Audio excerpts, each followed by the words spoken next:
vous invite à prendre votre copie de la parole de Dieu et l'ouvrir en Jude. Pour ceux qui ne savent pas où se trouve le livre de Jude dans la Bible, vous avez juste à la prendre à l'envers, ouvrir dans l'Apocalypse et tourner jusque le livre qui vient juste avant l'Apocalypse.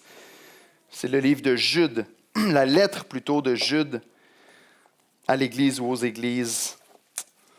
La lettre de Jude, je vous invite à ouvrir votre Bible en Jude 1. Il y a seulement un chapitre, c'est facile. Ceux qui n'ont pas de Bible et qui aimeraient suivre dans la parole de Dieu avec nous, je vous invite à lever la main là où vous êtes, s'il vous plaît. On va vous prêter une copie de la parole de Dieu. Si vous n'avez pas de Bible à la maison et que vous aimeriez lire la Bible, c'est un cadeau qu'on vous fait. Vous pouvez la garder, la porter à la maison, l'étudier, la marquer, prendre des notes et faire ce que vous voulez. Est-ce que vous avez besoin d'une Bible? Levez la main. Bien haut, bien haut. Il y a une Bible juste ici pour Kathleen, s'il vous plaît. Quelqu'un d'autre a besoin d'une Bible ce matin? Non? Parfait. Tout le monde a sa Bible déjà entre ses mains. Je vous invite à l'ouvrir en Jude. Et ce matin, on va lire ensemble, et Dieu voulant, versets 4 à 10. Je dis Dieu voulant parce que c'est un texte vraiment chargé, puis si jamais je vois que je m'étire, on va reprendre la semaine prochaine, là où on sera arrêté, mais il y a beaucoup de matériel, beaucoup de choses à voir ensemble dans ce texte-là. On a vu la semaine dernière, non pas la semaine dernière, c'était notre frère Charles, la semaine précédente, on a vu combien il est important pour les croyants de connaître la foi, la vraie foi, qui a été transmise au sein une fois pour toutes, et comment discerner la fausse foi. Et maintenant qu'on est équipé et qu'on est capable de reconnaître ces choses-là, on veut aller dans le texte d'aujourd'hui et voir le profil d'un faux frère. On connaît le cœur de l'Évangile, les doctrines sur lesquelles on est prêt à mourir pour les défendre. Puis ensuite de ça, Jude va nous donner le profil des faux frères. Pourquoi c'est important de connaître le profil des faux frères? Eh bien, plusieurs raisons. Pour ne pas tomber dans le piège d'un faux christianisme, pour ne pas bâtir une église sur des fondements qui ne sont pas solides, pour s'évaluer nous-mêmes aussi et sonder l'authenticité de notre foi, pour protéger nos frères et sœurs et nos enfants de l'erreur, et bien que ça fait mal, pour purger l'Église aussi de ceux qui divisent subtilement et qui veulent entrer de mauvaises doctrines au sein du corps de Christ. Donc un avertissement aujourd'hui important, le texte n'est pas simple à lire et pas simple à comprendre ou à prêcher. Il touche à plusieurs références assez étranges et qui sont extra-bibliques aussi. Mais je crois que si on suit l'argumentation de Jude dans sa lettre, le texte demeure quand même très clair dans ses buts, même si ses exemples ou ses illustrations sont un peu floues. Et c'est ce qui nous protège de l'erreur aujourd'hui. C'est ce qui nous protège de se perdre comme étudiant de la parole de Dieu lorsqu'on comprend où est-ce que Jude s'en va avec ça et pourquoi il apporte ces arguments-là. Même si les exemples sont un petit peu spéciaux pour nous, c'est très important de comprendre où est-ce que Jude s'en va. Donc on veut voir les références comme Jude les utilise et pas seul pour en faire des doctrines qui seraient fausses. Donc désolé à ceux qui souhaitent tout savoir ce matin sur le péché des anges ou sur le vol du corps de Moïse. On va l'effleurer, on va en parler, mais on va entrer dans les détails pour ce qui est suffisant pour ce que Jude plutôt voulait communiquer à l'Église. Voici l'idée principale du texte d'aujourd'hui. Je vais lire les versets 1 jusqu'à 10, mais on va se concentrer sur les versets 4 à 10. L'idée principale, c'est « Reconnais un faux frère quand sa théologie semble claire, regarde à son caractère. » Ça rime, hein? Vous allez le retenir toute votre vie. Reconnais un faux frère. Comment parfois tu parles avec des gens puis c'est pas clair, il y a quelque chose qui cloche, tu es capable de sentir parce que l'esprit en dedans de toi, il te montre certaines choses. T'es comme, il y a de quoi qui semble pas clair. Tu te poses des questions théologiques, la personne semble avoir toutes les bonnes réponses, toutes dire les bonnes choses, on l'a vu il y a 2 semaines. Mais quand c'est pas sûr, regarde au caractère. Parce que même s'il peut arriver à dire des choses avec sa bouche, être en accord avec la théologie avec sa bouche, son caractère va prouver s'il croit ou non les choses qu'il dit croire. Un des moyens d'évaluer, c'est de passer le frère au rayon X de la parole. Comme un médecin, aujourd'hui, pourrait prendre une radiographie peut-être d'une blessure d'un ancien patient et qui pourrait la comparer avec un nouveau patient pour voir si c'est la même maladie ou la même brisure qu'il y a ici. De la même manière, Jude aujourd'hui va prendre le texte et va nous emmener dans l'Ancien Testament pour nous montrer une radiographie du passé et la superposer à une radiographie des faux frères qui sont dans l'Église à ce moment-ci pour dire, voyez-vous, c'est la même sorte de personne. C'est le même problème. C'est la même maladie qui amène à la même destinée. Et Jude le fait avec brio, je crois, dans le texte qui est devant nous. Il compare la radiographie des pécheurs de l'Église contemporaine à celui des pécheurs condamnés de l'Ancien Testament pour démontrer non seulement que leur témoignage est le même, que le caractère est le même, mais que le jugement de Dieu sur eux est le même. Donc, reconnais un faux frère quand sa théologie semble, et le mot « semble » est important, clair, regarde à son caractère. Laissez-moi prier encore avant d'entrer dans le premier point. Éternel, on s'approche de ta parole avec crainte et révérence et tremblement en te demandant d'éclairer notre intelligence pour bien la comprendre, de toucher nos cœurs pour qu'elle fasse l'effet qu'elle est supposée faire, de transformer nos vies, nous renvoyer dans le monde dans lequel on est avec la lumière de Christ, pour témoigner de toi, Seigneur. Je te prie de solidifier notre foi, de nous aider à être une Église qui ressemble à l'Église que toi tu désires. Je te prie de nous aider par à sonder nos propres cœurs aujourd'hui. Et aide-nous aussi à avoir un amour assez grand, assez fort pour nos frères et sœurs, pour pouvoir leur témoigner, mon Dieu, lorsqu'ils s'égarent, avec douceur et amour, et pouvoir se faire reprendre nous aussi lorsqu'on s'égare et lorsqu'on est loin du droit chemin. Je te prie qu'en toute chose, Christ puisse briller au cœur de nos vies, qu'on ressorte d'ici avec une vision de toi encore plus précieuse, mon Dieu, et que ton nom soit glorifié dans nos vies. Et c'est par Jésus qu'on te prie. Amen. On va lire le texte. Une des choses qui est importante lorsqu'on lit la lettre de Jude, à comprendre et à garder en tête, c'est que le corps du texte, le centre du texte, la majeure partie du texte est vraiment une description des faux frères. Ce qui peut être très lourd. Très lourd. Et ça peut être lourd à certains moments dans le service aujourd'hui d'écouter un message comme celui-là. On pointe vers les caractéristiques d'une personne qui déclare être née de nouveau, mais qui ne l'est pas vraiment. D'une personne qui déclare être un frère, mais alors qu'il vit dans le péché, qui vit une vie contraire à l'Écriture et qui détruit l'Église de l'intérieur. Donc ça peut être lourd, sauf si on garde le début de la lettre et la fin de la lettre devant nos yeux. Et donc juste pour pouvoir nous mettre bien en contexte, je vais vous lire les versets 1 à 10, puis ensuite on va juste aller lire les derniers versets de la lettre de Jude. Jude, serviteur de Jésus-Christ et frère de Jacques, à ceux qui ont été appelés, qui sont aimés en Dieu le Père et gardés pour Jésus-Christ, que la miséricorde, la paix et l'amour vous soient multipliés. Bien-aimés, comme je désirais vivement vous écrire au sujet de notre salut commun, je me suis senti obligé de vous écrire et de vous exhorter à combattre pour la foi qui a été transmise aux saints une fois pour toutes. Car il s'est glissé parmi vous certains hommes dont la condamnation est écrite depuis longtemps, des impies qui changent la grâce de notre Dieu en dissolution et qui renient notre seul Maître et Seigneur Jésus-Christ. Je veux vous rappeler à vous qui savez fort bien toutes ces choses que le Seigneur, après avoir sauvé le peuple et l'avoir tiré du pays d'Égypte, fit ensuite périr les incrédules, qu'il a réservé pour le jugement du grand jour, enchaînés éternellement par les ténèbres, les anges, qui n'ont pas gardé leur dignité, mais qui ont abandonné leur propre demeure. Que Sodome et Gomorrhe et les villes voisines qui se livrèrent comme eux à l'impudicité et à des vices contre nature sont donnés en exemple, subissant la peine d'un feu éternel. Malgré cela, ces hommes aussi, entraînés par leurs rêveries, souillent pareillement leur chair, méprisent l'autorité et injurient les gloires. Or, l'archange Michel, lorsqu'il contestait avec le diable et lui disputait le corps de Moïse, n'osa pas porter contre lui un jugement injurieux, mais il dit que le Seigneur te réprime. Eux, au contraire, ils parlent d'une manière injurieuse de ce qu'ils ignorent et ils se corrompent dans ce qu'ils savent naturellement comme les brutes. Malheur à eux, car ils ont suivi la voie de Caïn. Ils se sont jetés pour un salaire dans l'égarement de Balaam. Ils se sont perdus par la révolte de Corée. Venez avec moi au verset 20. À la fin de la lettre, « Pour vous, bien-aimés, vous édifiant vous-même sur votre très sainte foi et priant par le Saint-Esprit, maintenez-vous dans l'amour de Dieu, en attendant la miséricorde de notre Seigneur Jésus-Christ pour la vie éternelle. Reprenez les uns ceux qui contestent, sauvez-en d'autres en les arrachant du feu. Et pour d'autres encore, ayez une pitié mêlée de crainte, haïssant jusqu'à la tunique souillée par la chair.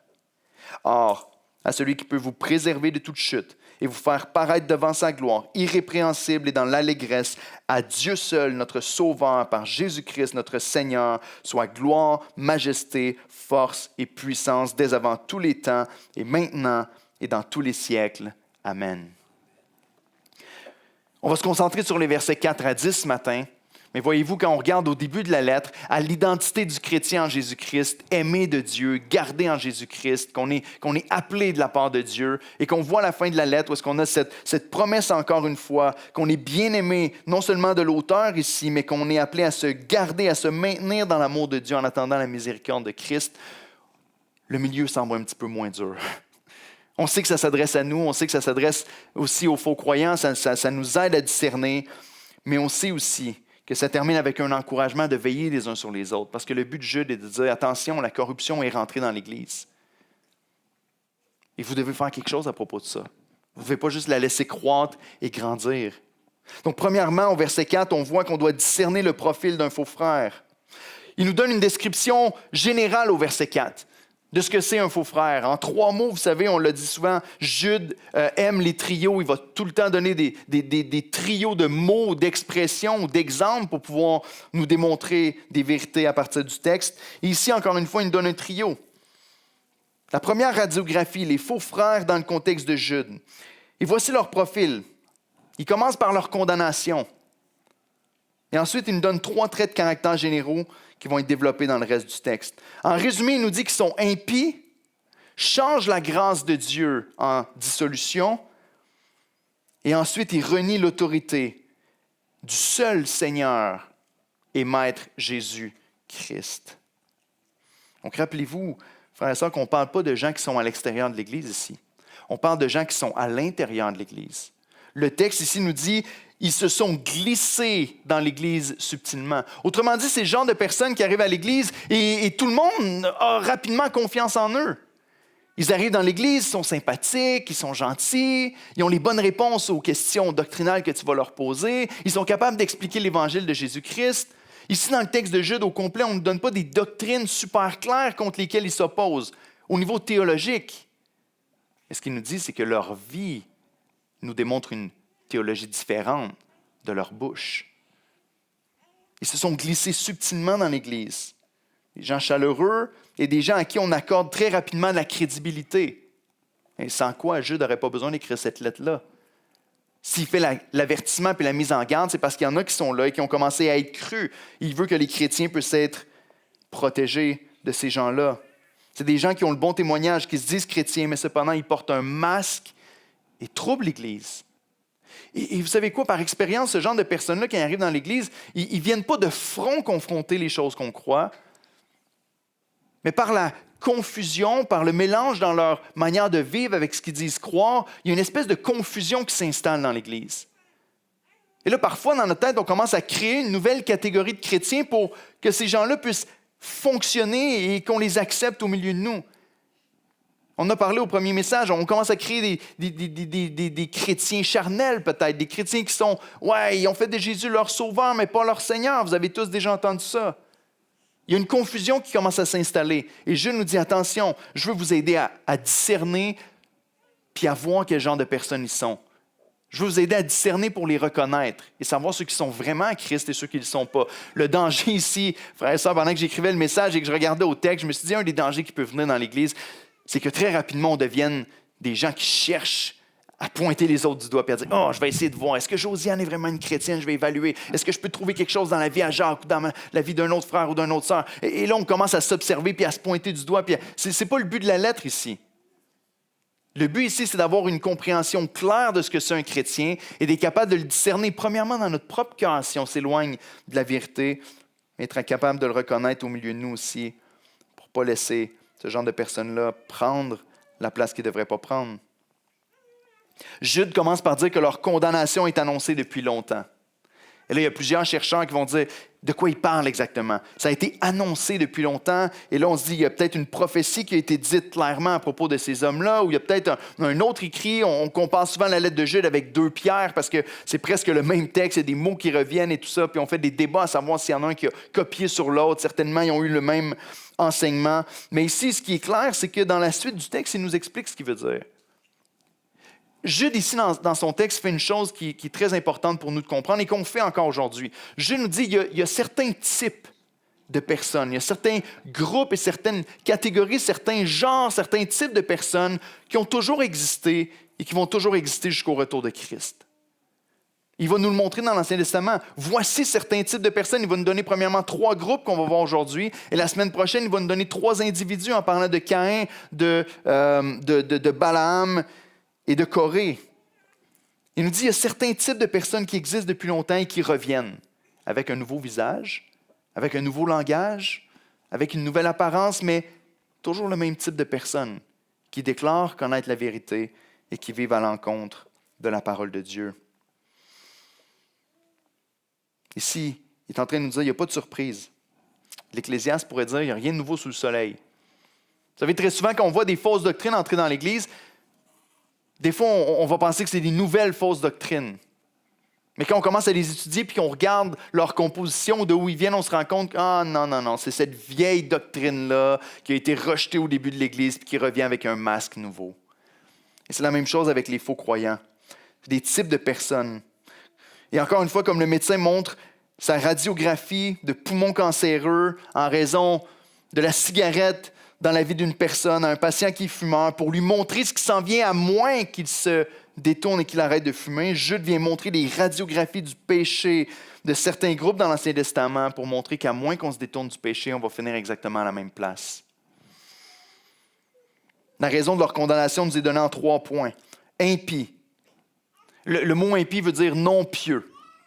Ça veut dire des gens qui n'ont pas de véritable dévotion et d'amour pour Dieu. On va dire, mais comment on peut savoir ça? Écoute, regarde, observe, pose des questions. Vois les personnes dans leur vie de tous les jours. Et pour toutes sortes de raisons, on va être capable de dire, mais oui, je suis chrétien, mais est-ce que tu pries? Est-ce que tu lis la Bible? Wow, pas vraiment, mais c'est parce que moi, j'aime pas lire. Ou c'est parce que, là, j'ai visé plusieurs personnes. Hein? Ou c'est parce que moi, j'ai telle ou telle raison. J'ai des bonnes raisons pour ne pas le faire. Vraiment. Des impies, des gens qui n'ont pas de véritable dévotion, des gens qui sont sans religion, qui échouent dans leur adoration. L'expression ici parle d'une personne qui vit et se comporte comme si Dieu n'existait pas.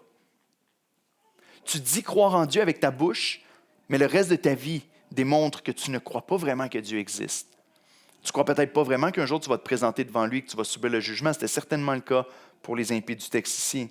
C'est le genre de personnes dont Paul parle en Tite 1, verset 16. Ils font profession de connaître Dieu, mais ils le renient par leurs œuvres, étant abominables, rebelles et incapables d'aucune bonne œuvre. Autrement dit, c'est des croyants de la bouche, mais impies de la vie. Vous en connaissez. Et parfois, il faut veiller sur notre propre cœur.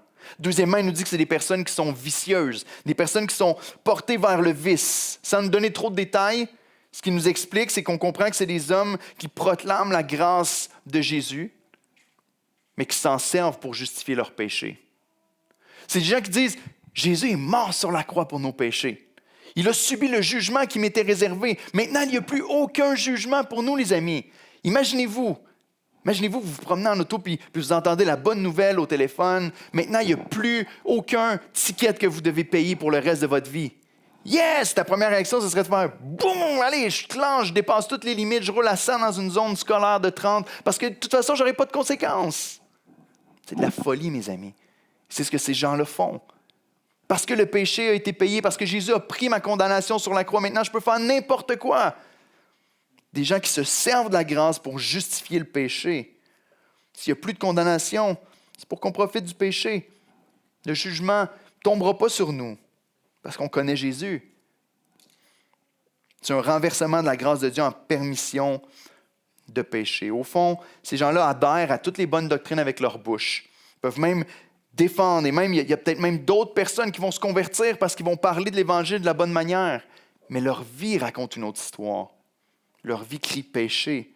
Leur vie, autrement dit, est un témoignage d'un salut cheap, sans valeur. D'un Jésus qui meurt à ta place sur la croix, mais qui ne change absolument rien dans ta vie. D'une grâce qui t'est donnée avec abondance, mais qui n'a absolument aucun effet sur ton cœur, sur ta pensée, sur ta manière de traiter le péché. Et ça, frères et sœurs, ça n'existe pas dans le Nouveau Testament.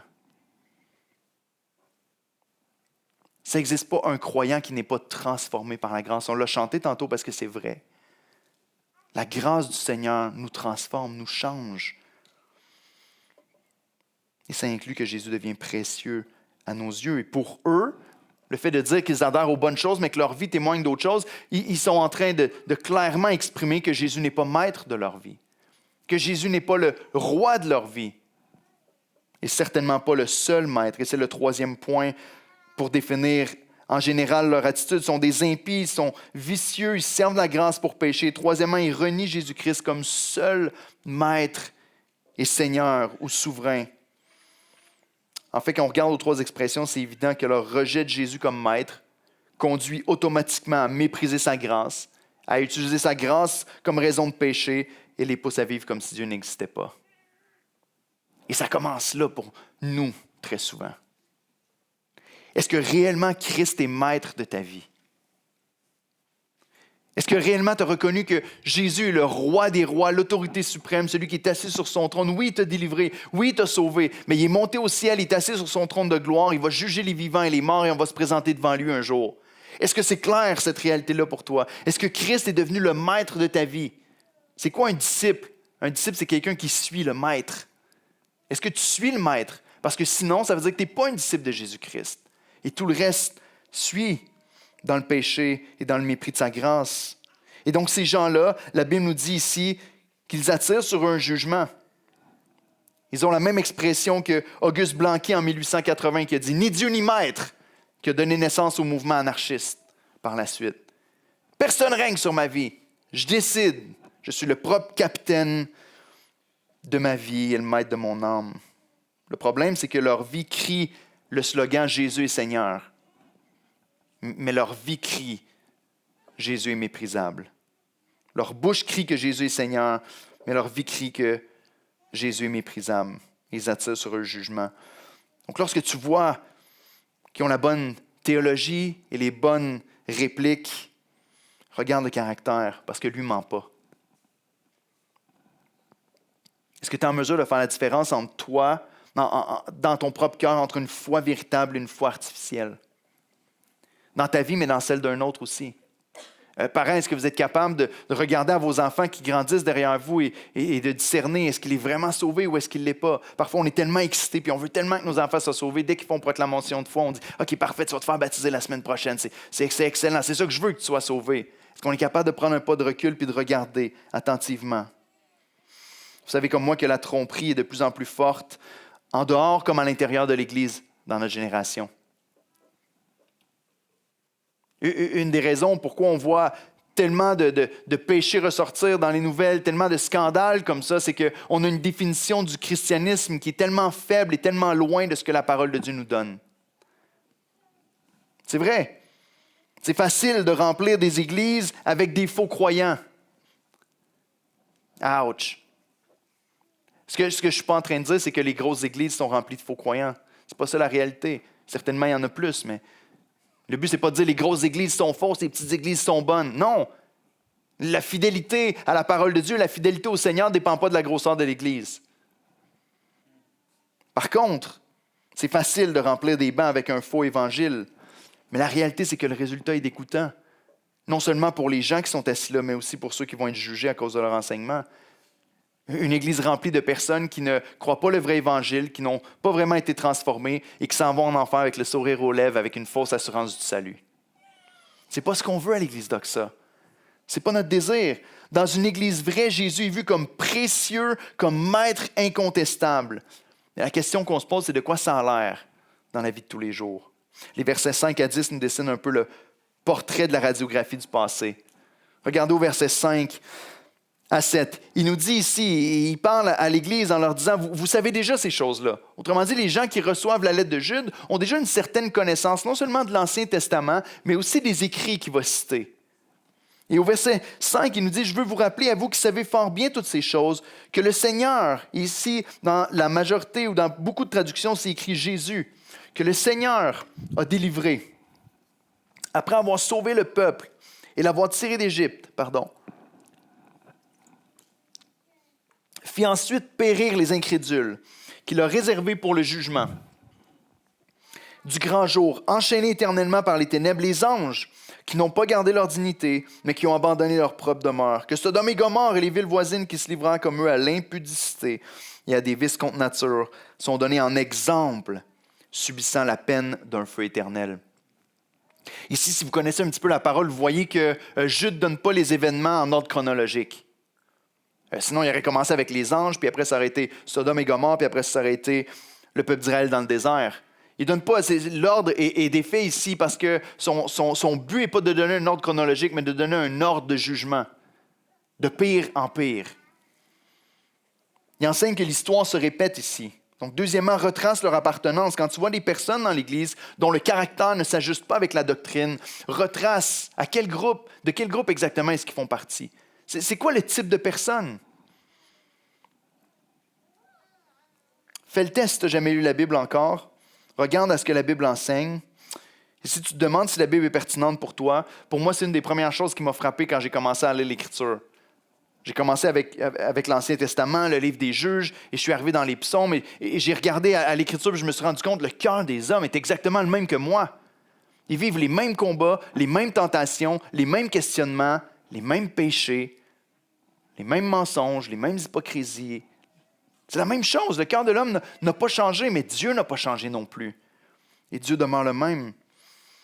Lorsqu'on regarde au texte, ici, Jude est en train de nous dire, voyez-vous, il y a des hommes qui étaient comme ça, puis il y a des hommes comme ça depuis le début et qui vont rester jusqu'au retour de Christ.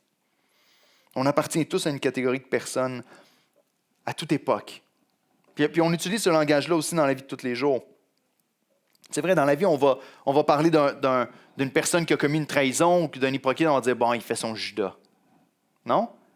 Ah, regarde-le, celui-là, il fait son Thomas, il ne veut pas croire encore. J'ai pêché un poisson gros de même, il ne croit pas, il fait son Thomas. On utilise ces expressions-là dans nos vies, même avec l'histoire plus moderne aussi, en ce qui nous concerne. On va regarder des dirigeants qui dirigent avec une main de fer, on va voir des gens qui prennent position, qui commencent à prendre des positions qu'on n'aime pas, et on va dire c'est un vrai Staline, un petit Hitler. Lui, il a le syndrome de Napoléon, non? On a ces dictons-là, on se réfère au passé en disant il est le même genre que cet homme-là qui est passé avant. Et Jude est en train de faire ça. Ces faux frères-là dans l'Église, c'est le même genre que ceux qui étaient dans le désert à l'époque de la sortie d'Égypte. Comme l'auteur de l'Épître aux Hébreux, avec son temple de la renommée chrétienne, donne le type de personnes qui ont la foi. C'est énuméré un après l'autre. C'est par la foi qu'ils ont fait, qu'ils ont dit, qu'ils ont fait. Puis là, on regarde au temple et on se dit, OK, moi, je vais être dans la catégorie des gens qui ont la foi et qui ont vécu de telle et telle manière. Jude est en train de nous donner une autre sorte de temple de la renommée. Voici le temple de la renommée de ceux qui ont été jugés, qui n'avaient pas la foi, qui se sont détournés de Dieu. Le premier type, c'est Israël au désert. Il nous dit à propos d'Israël qui ont été incrédules. La Bible nous dit qu'ils ont été clairement sauvés de l'esclavage d'Égypte. Dieu est allé les chercher en Égypte et les a sortis de l'esclavage pour les amener vers l'adoration de Dieu dans le désert. Mais le peuple qui est arrivé dans le désert ne se sont pas rendus dans le pays promis. Dieu leur a dit, je vais vous prendre de l'esclavage, je vais vous amener dans la relation rétablie avec moi et je vais vous amener dans le pays promis. Et ce peuple-là ne s'est jamais rendu. Ils ont tourné en rond pendant 40 ans dans le désert parce que lorsqu'ils sont arrivés devant les villes de Canaan pour pouvoir saisir le pays promis, Dieu a dit, je vais vous donner la victoire et vous allez saisir le pays. Le peuple s'est détourné en disant, sur 12 espions, il y en a 10 qui se sont détournés en disant, Seigneur, c'est impossible. Mais qui vient de te dire que tu allais prendre le pays promis? Je veux dire, qu'est-ce que tu as vu dans les dernières années quand tu es sorti d'Égypte avec la mer qui s'est ouverte en deux, les plaies qui sont tombées sur le peuple, les premiers-nés qui sont morts, les bébites qui sont arrivés dans le pays pour tout ravager? Tu as vu la main de Dieu puissante se manifester. Il t'a donné la manne dans le désert, il a fait sortir de l'eau d'un rocher, il t'a donné de la caille quand tu avais faim, et tu te dis, Seigneur, c'est impossible. Et là, ici, Dieu dit, OK, eh bien, pour votre incrédulité, vous allez périr dans le désert. Vous allez tourner en rond. Le peuple se trouve devant le pays promis avec la parole de Dieu. Je vais vous donner la victoire, vous allez conquérir. Mais ils ont préféré écouter leur peur et leur jugement humain. Est-ce que ce n'est pas ça le péché à chaque fois? Dans le jardin d'Éden, Dieu a dit, si vous mangez du fruit, vous allez mourir. L'homme et la femme sont conscients, sont tentés par le serpent, on le sait, par le diable. Mais pourtant, ils finissent par réfléchir et se dire, finalement, c'est peut-être pas si mauvais que ça. Puis à se fier à leur propre jugement au lieu de se fier au jugement de Dieu. Et l'incrédulité les a amenés à la mort. Le peuple d'Israël fait la même chose. Ils arrivent devant ça. Ils sont saisis de peur. Et l'incrédulité, c'est de dire, je décide. Oui, Seigneur, tu dis telle et telle chose, mais je vais y aller avec mon jugement cette fois-ci. Oui, Seigneur, tu dis que tu vas faire telle et telle chose, mais désolé, je suis incapable de croire cette chose-là. Autrement dit, tu remets en question le caractère même de Dieu et sa fidélité pour suivre ton propre jugement et tes propres pensées. Et le résultat a été d'errer dans le désert pendant 40 ans, mourir et ne jamais voir la terre promise. Leur péché était clairement défini, l'incrédulité. Et dans le texte, on nous dit Jésus les a sortis d'Égypte. C'est intéressant parce que quand on va dans 1 Corinthiens, on voit qu'on nous parle de la sortie d'Égypte et qu'on voit qu'il nous dit que le rocher, au 1 Corinthiens 10, il nous dit, frère, je ne veux pas que vous ignoriez que nos pères ont tous été sous la nuée, qu'ils ont tous passé à travers la mer, qu'ils ont tous été baptisés en Moïse dans la nuée et dans la mer, et qu'ils ont tous mangé le même aliment spirituel, qu'ils ont tous bu le même breuvage spirituel, car ils buvaient un rocher spirituel qui les suivait. Ce rocher était Christ. Mais regardez ce qui suit au verset 5.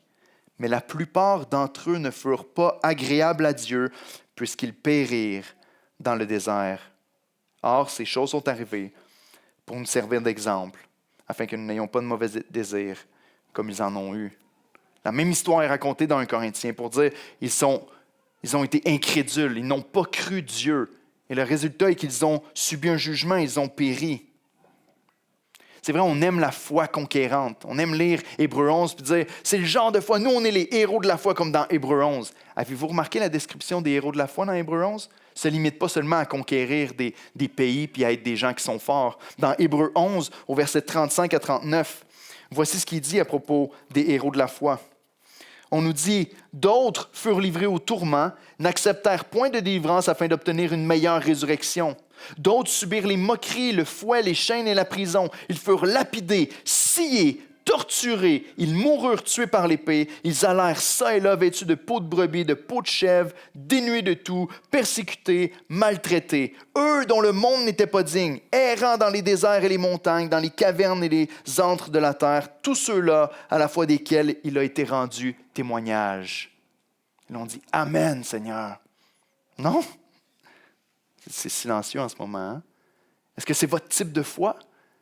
Non, Seigneur, moi, je veux conquérir des pays, je veux avoir la victoire sur tout, puis la prospérité. Eux étaient dénués, sciés en deux. Qui dit, oui, Seigneur, je veux une foi qui fait que je suis scié en deux. Non, parce que très souvent, on veut la foi quand ça nous arrange bien. Seigneur, j'ai la foi que tu fasses couler de l'eau d'un rocher. Donne-moi à manger. Donne-moi des provisions, Seigneur. Fais ces choses. OK, maintenant, tu vas conquérir un pays. Ça va te demander des efforts. Il va falloir que tu te battes. Ah! Je pense que je vais me fier à mes propres pensées, Seigneur. Celle-là, tu te trompes, je pense, sur celle-là. L'incrédulité a fait qu'ils ont été condamnés. Et ils ont péri dans le désert. Les faux frères qui sont dans l'Église sont du même type. Ils peuvent dire qu'ils croient avec leur bouche, mais leurs actions prouvent le contraire. Le deuxième exemple, il nous parle des anges déchus. Et là, ici, ce serait facile de se perdre et de parler de ça pendant tellement longtemps parce qu'il ne nous donne aucun détail sur la nature de leur péché ici. Il ne nous dit pas exactement à quel moment est-ce que les anges se sont détournés de Dieu. Il ne nous dit pas si c'est à une certaine époque ou à une autre. Et la partie du verset 6 parle des anges. La manière que c'est écrit dans la Louis II, c'est un peu mélangeant lorsqu'il dit « afin qu'il a réservé pour le jugement du grand jour ». Toute cette partie-là s'adresse aux anges. Les anges qui n'ont pas gardé leur dignité, leur position d'autorité dans le ciel, mais qui ont abandonné leur poste, qui ont abandonné leur propre demeure, qui ont abandonné leur position, il les a réservés pour le jugement du grand jour. Ils sont enchaînés éternellement par les ténèbres. Ici, il parle des anges qui se sont détournés de Dieu. Des anges qui se sont rebellés contre le Seigneur, qui avaient reçu une certaine position d'autorité, de gloire, de dignité, et qui ont rejeté l'autorité de Dieu pour changer de position et quitter leur rôle. Ici, majoritairement, de ce que j'ai pu voir, les commentateurs vont dire probablement que Jude fait référence au péché des anges dans Genèse 6. Là, je sais que j'ouvre une boîte de Pandore, puis les pensées de tout le monde commencent à se promener. Mais dans Genèse 6, c'est l'histoire où les fils de Dieu vont vers les filles de l'homme pour concevoir. Et là, c'est un des textes les plus compliqués de la Bible où les gens se sont le plus creusé la tête et où la conclusion n'est pas toujours super claire. Et donc, ce n'est pas une montagne sur laquelle on devrait mourir. Mais ici, peut-être, ce qui semble faire du sens, c'est de dire probablement qu'il fait référence à la chute des anges à ce moment-là, qui ont quitté leur dignité, qui se sont attachés à des femmes. Et un des indices, c'est qu'ils vont dire, ensuite, quand ils parlent de Sodome et Gomorrhe, qui se sont livrés à l'impudicité, au verset 7, c'est écrit « Comme eux, ils se sont livrés à l'impudicité ». Certains pensent qu'ici, ils font référence aux anges, pas nécessairement à ceux qui sont dans l'Église. Vous savez quoi? Je ne le sais pas. Le texte ici n'est pas assez clair pour nous montrer à quoi est-ce que Jude fait référence. Mais ce que Jude est en train de vouloir communiquer, c'est que même les anges, créatures glorieuses, se sont détournés de l'autorité de Dieu. Et la Bible me dit que même ces anges glorieux-là n'ont pas eu une passe-droit, mais qui sont enchaînés et qui sont destinés au jugement éternel de Dieu. Rappelez-vous ici, lorsqu'on fait la description des faux frères dans l'Église, on nous dit que c'est des frères qui renient le Maître et le seul Seigneur, Jésus-Christ. Et il nous donne des exemples concrets à travers les anges qui ont rejeté leur poste. Ici, on regarde aux apocryphes, on regarde aux textes comme Enoch, premier Enoch qui nous parle d'une chute des anges aussi. On regarde à plusieurs écrits juifs qui ont été composés avant même le Nouveau Testament, qui nous parlent aussi d'une chute des anges. Dans la période intertestamentaire, entre les deux testaments-là, il y a une période d'environ 400 ans où est-ce qu'il y a beaucoup d'écrits qui ont été faits. Le livre d'Enoch a été écrit dans cette période-là. Puis il y a d'autres livres qui ont été rajoutés aux écritures juives, qui ont consulté, qui ont gardé comme ça comme référence. Et plusieurs de ces écrits-là parlaient des anges et parlaient des géants et des choses comme ça. Ici, le point de Jude n'est pas qu'on fasse toute une étude sur la nature du péché des anges. Il nous le dit ce qu'ils ont fait. Ils se sont détournés de leur position d'autorité. Ils ont quitté leur poste. Ils ont rejeté l'autorité du Seigneur pour se détourner de lui. Et les faux frères dans l'Église font la même chose. L'autonomie, autrement dit, est décrite comme étant leur péché ici. Si l'incrédulité, c'est de dire « je décide moi-même »,« Seigneur, ton jugement n'est pas assez bon, je décide ». L'autonomie, c'est de dire « je gère ». Tu es supposé avoir une autorité sur ma vie, de me dire comment je dois vivre et comment je dois avancer. Mais Seigneur, je prends les rênes. Je gère ma propre vie. Je n'ai pas besoin du Seigneur. Une des manières qu'on le voit le plus dans la vie de chacun d'entre nous, c'est par le manque de prière. On le répète souvent à l'Église d'Oxa parce qu'on le croit. Lorsqu'on ne prie pas dans notre vie, lorsqu'on vit une vie sans prière, on est en train de déclarer notre indépendance à Dieu. Seigneur, je n'ai pas besoin de toi. Je gère, je suis correct. Quand je vais avoir besoin, je vais crier vers toi.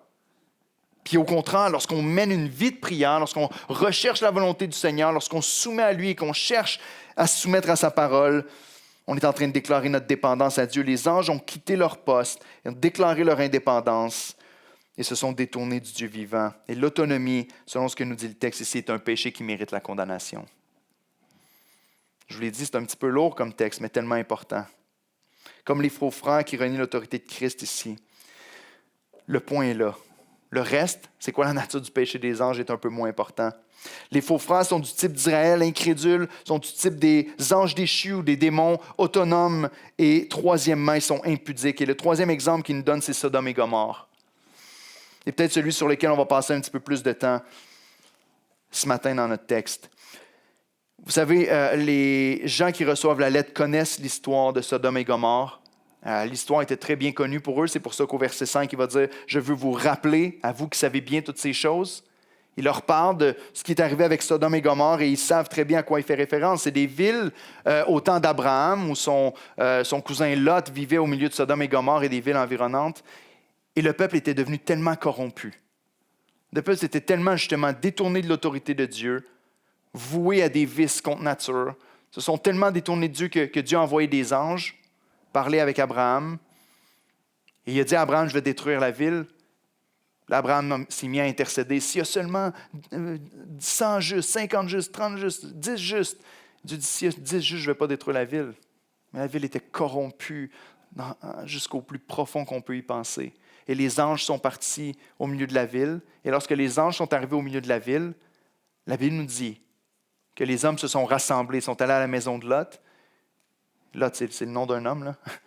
Et la ville au complet, les hommes de la ville se sont rassemblés ensemble et sont venus à la porte de Lot pour dire « Donne-nous les hommes qui sont chez vous pour qu'on puisse les connaître. » Langage biblique pour dire « On veut avoir des relations sexuelles avec ces hommes-là. » Et Lot va réagir en disant « Mais ça n'a aucun sens, vous ne pouvez pas faire ça, j'ai des invités à la maison. » Le peuple ne sait pas que c'est des anges. Ils viennent ici, ils voient des hommes qui sont visiteurs et qui sont nouveaux, ils disent « On veut avoir des relations sexuelles avec cette personne-là. » Et là, Lot va offrir ses filles. Horrible! Il va dire « Si, pour avoir un péché, au moins, faites ça avec des gens du sexe opposé. » Et là, il offre ses filles. Il refuse, le peuple refuse en disant « Non, on ne veut rien savoir, on veut les hommes pour pouvoir coucher avec eux. » Vous savez, le mot « sodomie » est tiré de l'histoire de Sodome et Gomorrhe. Et ici, peu importe de quelle manière on étudie le texte et peu importe de quelle manière on veut renverser le texte, et je sais que c'est très contre-culturel ce que je vais dire, je ne sais pas s'il y a des journalistes dans la salle qui peuvent ensuite me faire emprisonner pour ça, mais le péché qui est condamné ici à Sodome et Gomorrhe, c'est le péché de l'homosexualité. C'est le péché d'avoir des relations sexuelles avec une personne du même sexe, et ici, de manière violente. Ce n'est pas le seul péché pour lequel Sodome et Gomorrhe et les villes environnantes ont été condamnés. Il y avait aussi le péché de ne pas prendre soin des pauvres. Il y avait aussi l'idolâtrie, mais principalement, et tout érudit qui se respecte et toute personne qui étudie les textes et le contexte vont pouvoir dire que c'est le péché d'homosexualité qui a fait que la ville a été condamnée ici. Ici, leur péché est clair, l'impudicité, qui dit « je prends, je fixe mes yeux sur quelque chose ». Et j'écoute ma chair, comme un animal qui suit ses pulsions, je prends ce que je veux prendre. Ici, on parle de péché, de vice contre nature. Ce qui est très clair, selon la manière dont on emploie cette expression-là dans toute l'Écriture. Certains vont essayer de le détourner en disant non, le péché des hommes ici, c'est qu'ils ont voulu désacraliser des anges. Sauf que tu lis le texte et c'est très clair qu'ils ne savaient pas que c'était des anges.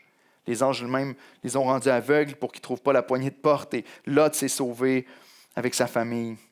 Encore une fois, le but du Jude ici n'est pas de dire forcément que les faux frères dans l'Église pratiquent l'homosexualité, mais il parle d'impudicité. Il dit que ce sont des faux frères qui non seulement ne se soumettent pas à l'autorité de Christ, non seulement sont incrédules envers la parole de Dieu, mais en plus de ça, ont une vie complètement déraisonnable en ce qui concerne leur sexualité. Peu importe ce que ça veut dire pour nous aujourd'hui. Comme on va le voir, eux, encore une fois, sont dignes d'un jugement éternel. Les villes de Sodome et Gomorrhe, à l'époque où les gens reçoivent la lettre de Jude, ils peuvent encore se rendre sur place et sentir le soufre. Ils peuvent aller là-bas et sentir l'odeur des dégâts qui ont été faits et combien le feu du ciel est réellement tombé sur la ville, finalement, pour détruire tout le monde. Mais ici, Jude nous dit, ça, c'était le jugement temporaire. Les villes de Sodome et Gomorrhe sont jugées éternellement. Et Jésus va reprendre l'expression dans le Nouveau Testament pour parler de leur jugement aussi. Et c'est très souvent utilisé dans les écrits bibliques et même extra-bibliques. Je sais que notre monde actuel ne peut pas tolérer un message comme celui-là parce qu'on a une certaine compréhension de la liberté qui est très erronée. On a une certaine compréhension de la liberté, mais ces gens-là étaient libres. Mais Sodome et Gomorrhe étaient libres aussi. Mais libres de se condamner eux-mêmes, puis de marcher vers leur perdition puis leur destruction. À l'Église ici, puis en tant que chrétien, on devrait désirer être fidèle à l'enseignement de l'Écriture, même si ça fait mal. On veut donner ce témoignage et cet enseignement-là avec amour, avec douceur. Et s'il y a des frères et sœurs qui luttent avec des attractions, des désirs envers des gens du même sexe, on est ici pour vous dire, c'est justement le message de l'Évangile. Par la foi en Jésus-Christ, on croit que Jésus est allé sur la croix et qu'il est mort pour tous nos péchés. Lorsque Jésus était sur la croix, frères et sœurs, il a pris sur lui les pires péchés de viol, de meurtre, de mensonge, toute catégorie, vol, homosexualité, tout a été condamné sur Christ pour pouvoir nous donner sa justice et qu'on soit libéré de la puissance du péché. Christ a éliminé la puissance du péché pour qu'on puisse dominer sur le péché dans nos vies. Si jamais tu luttes avec ce combat-là, c'est une chose sur laquelle Dieu peut te donner la puissance et que tu ne tombes pas dans ce péché-là. C'est le message de l'Évangile. Il te remplit de son Esprit Saint, il te donne la capacité de résister au péché, que tu sois né de cette manière-là. Le message de l'Évangile, c'est que tu nais de nouveau en Jésus-Christ. Et tu as une nouvelle identité, tu as des nouveaux désirs et une nouvelle relation avec le péché. Vous savez quoi? Diluer la parole, ça fait de bien à personne, frères et sœurs. Je sais que c'est choquant pour le monde dans lequel on vit, mais diluer la parole ne fait de bien à personne. Ça ne fait pas du bien à celui qui l'enseigne parce qu'on va lui demander des comptes, mais ça ne fait pas du bien non plus à ceux qui la reçoivent de diluer la parole parce qu'on leur fait des promesses de sécurité qu'ils ne devraient pas avoir. Puis on enseigne un faux christianisme auquel on ne devrait pas adhérer. Autant dans l'Ancien Testament que dans le Nouveau Testament, le péché d'homosexualité est condamné.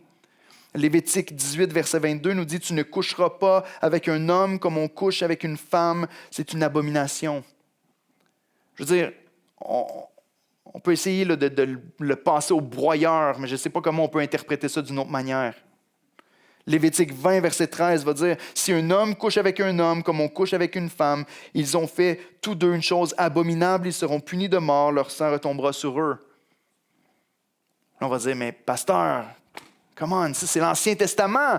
C'est pas le Nouveau Testament. Le péché d'homosexualité n'est pas condamné. C'est juste que c'était mal à cause de X, Y raison. Venez avec moi dans Romains 1, vous l'avez à l'écran, les versets 26, 27 et 32.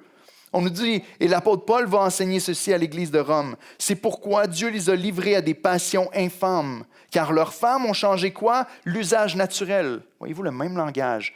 Le vice contre nature. Ils ont changé l'usage naturel en celui qui est contre nature. Verset 27. Et de même les hommes, abandonnant l'usage naturel de la femme, se sont enflammés dans leurs désirs les uns pour les autres, comme étant hommes avec hommes des choses infâmes et recevant eux-mêmes le salaire que méritait leur égarement. Au verset 32, on nous dit, et bien qu'ils connaissent le jugement de Dieu, déclarant dignes de mort ceux qui commettent de telles choses, non seulement ils les font, mais ils approuvent ceux qui les font.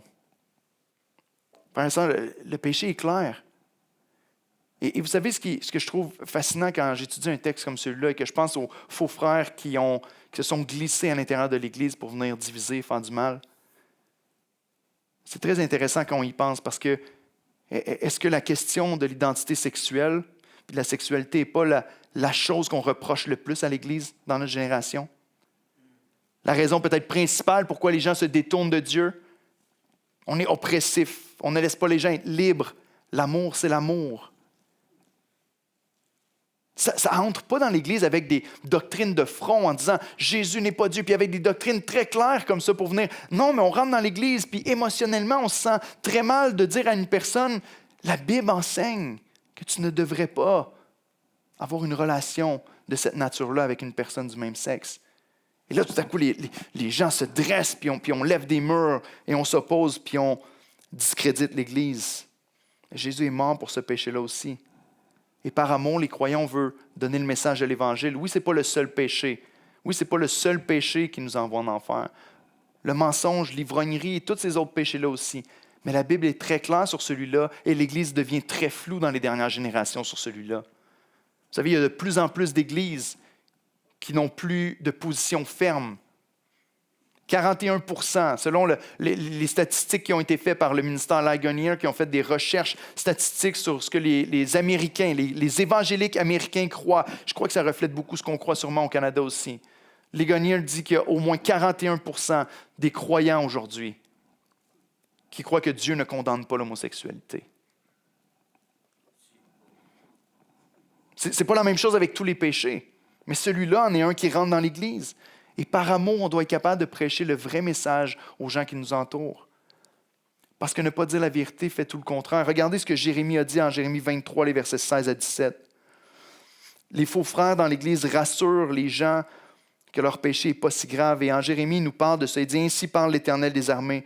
N'écoutez pas les paroles des prophètes qui vous prophétisent. Ils vous entraînent à des choses de néant. Ils disent les visions de leur cœur. » On parle des gens en Jude ici qui sont dirigés par leur rêverie. Ils disent les visions de leur cœur et non ce qui vient de la bouche de l'Éternel. Écoutez ceci. Ils disent à ceux qui me méprisent, l'Éternel a dit, vous aurez la paix. Ils disent à tous ceux qui suivent les penchants de leur cœur, il ne vous arrivera aucun mal. Est-ce que ce n'est pas la même chose qu'on entend si souvent aujourd'hui? Ah oui, la Bible dit ça, mais inquiète-toi pas, frère. Il n'y a pas de jugement pour ceux qui sont en Jésus-Christ. Inquiète-toi pas, sœur. C'est pas si grave. Je t'aime. Tu peux boire la fiole de poison, tu ne vas pas mourir. Est-ce que c'est vraiment de l'amour? Non. Sous la bannière de la liberté, tu vas te diriger vers ton jugement. Donc ici, Jude nous amène un crescendo de condamnation détruit dans le désert.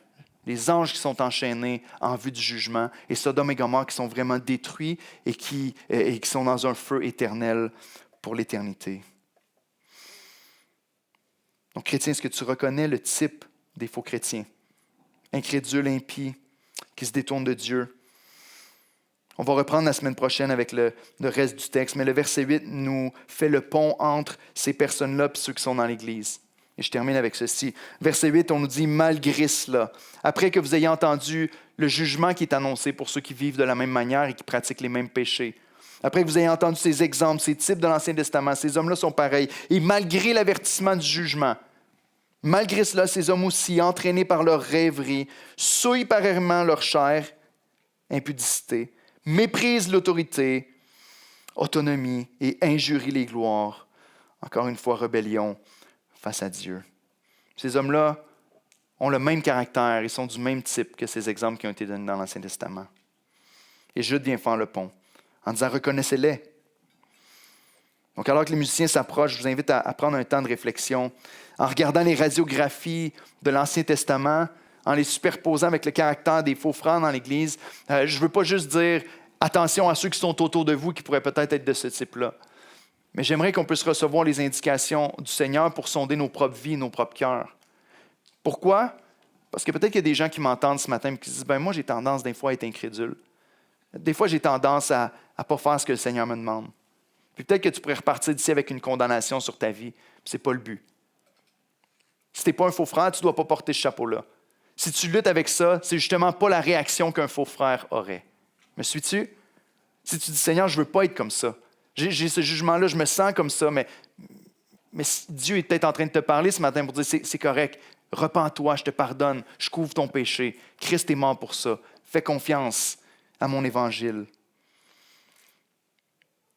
Peut-être que tu réalises ce matin que tu as porté un masque de chrétien, mais que ton cœur n'a jamais vraiment été soumis à Jésus comme maître. Confesse-le, il est fidèle et juste encore pour te pardonner ce matin. Mais en tant qu'Église, on ne veut pas se leurrer non plus, on ne veut pas être naïf. Les faux frères existent pour vrai et se glissent vraiment au milieu des églises. À travers des fausses croyances, oui, mais particulièrement à travers leur caractère, qu'on peut remarquer très souvent qui est très loin de l'enseignement biblique. On ne veut pas devenir des juges sans compassion envers nos frères et sœurs, mais on veut avoir le profil d'un chrétien réel selon la parole. On veut quand même avoir les yeux ouverts et veiller les uns sur les autres. Et aujourd'hui, peut-être que Dieu t'avertit par amour avant qu'il y ait un jugement qui tombe sur toi. Il t'appelle à sortir de l'hypocrisie, à venir à lui pour de vrai, pour recevoir une nouvelle identité, une nouvelle vie. Et je le crois, goûter au vrai bonheur qui se découvre seulement dans une relation réelle avec Christ. Ça passe par la repentance. Ça passe par la repentance. On veut refuser un évangile qui est dilué, mais annoncer avec larmes et avec espérance le message qui est disponible pour tous ceux qui sont autour de nous et qui veulent le recevoir, peu importe la nature de leur péché. Une sœur m'a envoyé un message cette semaine qui était exactement le verset avec lequel j'allais terminer le message dans 1 Corinthiens 6, les versets 9 à 11. On annonce un message comme celui-là, puis peut-être qu'on pourrait repartir en disant « Wow, le pasteur, il est sur ses grands chevaux, puis il nous regarde de haut en disant « Vous êtes tous méchants, puis moi, je ne suis pas là. » Ce n'est pas le message de ce matin. Le message de ce matin, c'est que Christ peut transformer notre vie et nous changer. Puis dans 1 Corinthiens, au chapitre 6, les versets 9 à 11, on nous dit que nous, on était de la même sorte. C'est là ce que nous étions, quelques-uns de nous. Mais vous avez été lavés, sanctifiés, justifiés au nom du Seigneur Jésus-Christ et par l'Esprit de notre Dieu. C'est ce que Dieu a fait dans notre vie. Et ce que Dieu peut faire dans ta vie aussi aujourd'hui. Ce que Dieu peut faire dans la vie de ceux à qui tu parles de Christ. Donc, prions ensemble et demandons à Dieu de nous garder, en tant qu'Église, de nous garder comme une Église qui reconnaît la définition d'un vrai disciple de Jésus-Christ selon l'Écriture, qui est capable de sonder son cœur fréquemment, de nous encourager les uns les autres dans les voies du Seigneur, mais aussi de prêcher le vrai message, d'appeler péché, péché, et d'appeler grâce, grâce, et de leur montrer le chemin du salut. Seigneur, on te remercie pour ta parole. Parfois, lorsqu'on lit un texte comme celui de Jude, on trouve ça difficile, c'est un peu lourd à recevoir. On se pose des questions, Seigneur, à dire, mais pourquoi? Pourquoi, Seigneur, tu as voulu qu'un texte comme celui-là nous soit transmis? Le but de Jude, en écrivant sa lettre, on se rappelle que ce n'est pas pour nous condamner ou condamner l'Église. C'est pour les encourager dans tes voies. Et on veut recevoir cet encouragement aujourd'hui par ton esprit. Seigneur, fortifie nos cœurs. Rappelle-nous que la grâce dont on a besoin pour marcher dans la sainteté chaque jour nous est communiquée par l'Esprit que tu nous as donné. Je te prie de venir consoler le cœur de certaines personnes ce matin qui ont entendu au niveau de l'incrédulité, au niveau de l'impudicité, au niveau de l'autonomie, du désir de vivre par soi-même avec sa propre sagesse au lieu de recevoir celle de Dieu. Et qui ce matin se disent, je veux pas que ce soit ça ma vie. Je veux me détourner de mon péché. Je veux que Christ soit réellement maître de ma vie. Réponds à leurs prières, Seigneur. Tu les vois, tu les aimes et je te prie de les sauver. Je te prie d'aligner nos cœurs et nos vies avec la tienne. Seigneur, on sait qu'un vrai disciple, c'est quelqu'un qui marche à la suite du Maître. Et je te prie de faire de nous des disciples qui marchent à ta suite, qui n'inventent pas un nouveau message à proclamer, qui ne diluent pas la gravité du péché, mais qui proclament la gravité immense du péché, qui a coûté la vie de ton Fils Jésus-Christ, mais aussi la grandeur extraordinaire de la grâce manifestée en lui pour nous sauver. Et que dans ton Église, tu sois vu comme le joyau de la plus grande valeur qui soit, au-delà de nos propres pensées, de nos propres désirs. On prie, Seigneur, fais-le dans nos vies, dans nos cœurs et dans ton corps qui est l'Église. En Jésus-Christ et par ton Saint-Esprit. Amen. Amen.